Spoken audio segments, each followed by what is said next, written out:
et les petits-enfants, mais raffolaient des entreprises de sous-traitance automobile, surtout quand elles étaient en difficulté, donc sans défense. Il s'appelait Giampiero Cola et vivait en Italie. Jusqu'à ce jour funeste où n'ayant plus rien à se mettre sous la dent dans son pays, il traversa les Alpes. Et pour ne pas éveiller les soupçons, il s'affubla d'un masque d'homme d'affaires très avisé. Il était venu accompagné de sa fidèle épouse Claudia et de ses complices, les d'Andrea Montanti et Blandino et bien d'autres encore. Sa première victime fut Metal Temple, une fonderie savoyarde en redressement judiciaire. Notre ogre présenta alors sa candidature pour la reprise du site. Et comme il n'avait pas lésiné sur les promesses, c'est lui qui fut retenu en janvier 2008. Il s'était en effet engagé à conserver la quasi-totalité des emplois et d'investir 3,5 millions d'euros pour diversifier les ventes. Mais on ne vit jamais la couleur de l'argent promis et les ventes seront en baisse foudroyante. Quant au maintien de l'emploi, cela sera de courte durée. À peine 2 ans, puis les plans de licenciement se succéderont. Malgré ces résultats désastreux et sans rencontrer la moindre résistance, l'ogre Cola sera à nouveau retenu pour la reprise d'autres entreprises en difficulté, Beau Mécanique en Haute-Savoie et Fumel en Aquitaine. En 2011, pour secourir ces 3 entreprises en grave difficulté, 26 millions d'euros de subventions seront déversés. Mais tout sera englouti et les entreprises savoyardes fermeront définitivement en 2013 et celle d'Aquitaine en 2015.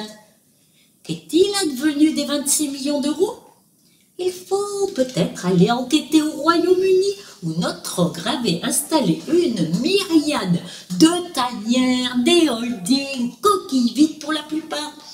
Il faut aussi aller de l'autre côté de la planète, en Nouvelle-Zélande, où l'on retrouve Cola et Andrea dans une holding, accompagnés de 2 nouveaux complices, des Savoyards, ex-dirigeants de Metal Temple.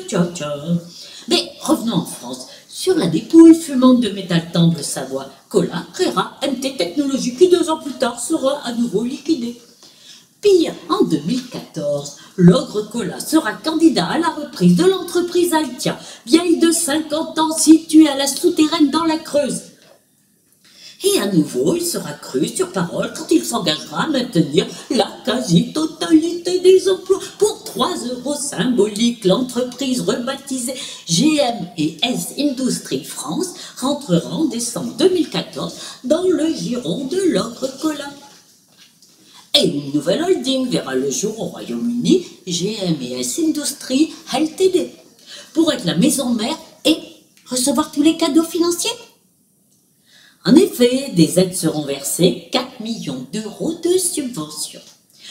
Et comme la majorité des entreprises gérées par la clique Cola, la vie sera très courte, à peine 2 ans et demi plus tard, elle est liquidée.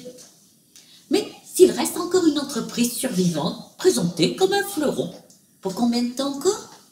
En 2012, nos compères avaient repris une fonderie d'aluminium située dans le Jura, sous-traitante automobile placée en redressement judiciaire. Sur les 450 emplois, seuls 250 seront conservés et comme d'habitude, une holding avait été créée au Royaume-Uni sous le nom de CMV, les initiales de Cola, Martin, Piéville. L'ogre et les 2 transfuges savoyards.